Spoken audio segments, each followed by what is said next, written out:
Hi friends అందరికీ. So video వచ్చేసి ఏంటంటే నేను ఇవాళ వచ్చేసి మా ఇంట్లో పులిహోర చేశాను. ఆ పులిహోర ప్రాసెస్ విధానం మొత్తం నేను చూపించబోతున్నాను వీడియో. ఫస్ట్ అయితే నేను ఒక బౌల్ పెట్టుకొని ఆ బౌల్లో ఆయిల్ పోసుకున్నాను. ఆ బౌల్లో ఆయిల్ పోసుకున్నాను 2 కప్స్ ఆయిల్ పోసుకున్న తర్వాత నెక్స్ట్ ప్రాసెస్ ఏంటంటే ఆయిల్ కొంచెం వేడైన తర్వాత అందులో కొంచెం ఆవాలు, జీలకర్ర, తర్వాత ఎండుమిర్చి, సో పచ్చిమిర్చి, తర్వాత మనం పులిహోరకు కావాల్సిన ఐటమ్స్ అన్నీ పోపులో అయితే వేసుకోవాలండి. వేసుకున్న తర్వాత మనం అది మొత్తం బాగా పచ్చిమిర్చి అన్ని పోపు దినుసులు పండుగ వేపుకోవాలి.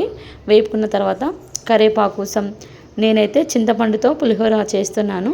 సో చింతపండు రసం అనేది మనం ప్రిపేర్ చేసుకొని అవి మొత్తం మగ్గిన తర్వాత చింతపండు వాటర్ అనేది మనం ఆయిల్లో పోసుకుంటాం కదా. పోసుకున్న తర్వాత అది ఆయిల్ వచ్చేసి చింతపండు రసం పోసిన తర్వాత అది మొత్తం మనకు గట్టిగా కావాలండి. గట్టిగా అయిన తర్వాత అందులో కొంచెం లైట్గా సాల్ట్ వేయాలి. సాల్ట్ వేసిన తర్వాత మనకు ఇంట్రెస్ట్ ఉంటే ఎవరికైనా ఇంగువ కూడా వేసుకుంటారు కదా. పులిహోరలో ఇంట్రెస్ట్ ఉన్న వాళ్ళు ఎవరైనా ఇంగువ కూడా వేసుకుంటారు.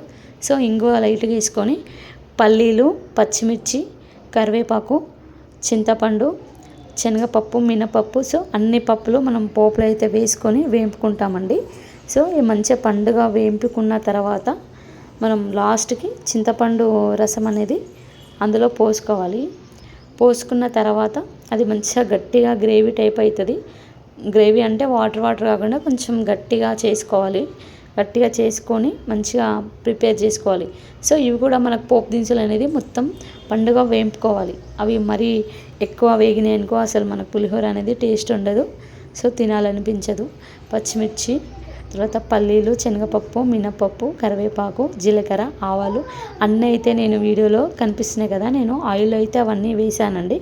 వేసుకొని మంచిగా ఆయిల్లో మంచిగా ఫ్రై చేయాలి. ఫ్రై చేసిన తర్వాత లాస్ట్కు చింతపండు రసం పోయాలి. పోసిన తర్వాత అది కూడా సేమ్ గట్టిగా అంటే మనకు గ్రేవీగా మంచి గట్టిగా రావాలి. వచ్చిన తర్వాత లాస్ట్కి మనం అది ఆఫ్ చేసుకొని స్టవ్ ఆఫ్ చేసుకొని కొంచెం చల్లారనివ్వాలి. చల్లారనించిన తర్వాత అది కొంచెం రైస్ అనేది మనం ప్రిపేర్ చేసుకోవాలి. రైస్ కూడా చాలా చల్లగా ఉండాలి. వేడిగా ఉంటే మెత్తగా అయిపోతుంది కాబట్టి పులిహోర మంచిగా ఉండదు. మనకు చేతులకు మొత్తం పట్టేస్తుంది. మనకు మంచిగా పొల్లుగా ఉంటే రైస్ కూడా మనకు పులిహోర కూడా చాలా మంచిగా అనిపిస్తుంది. చేతి కూడా తింటే కూడా చాలా బాగా అనిపిస్తుంది. మనకి మెత్తగా ఉంటే మనకు తినాలనిపించదు. అది టేస్ట్ కూడా బాగోదు, ఖరాబ్ అయిపోతుంది. సో అందుకోసం అనేసి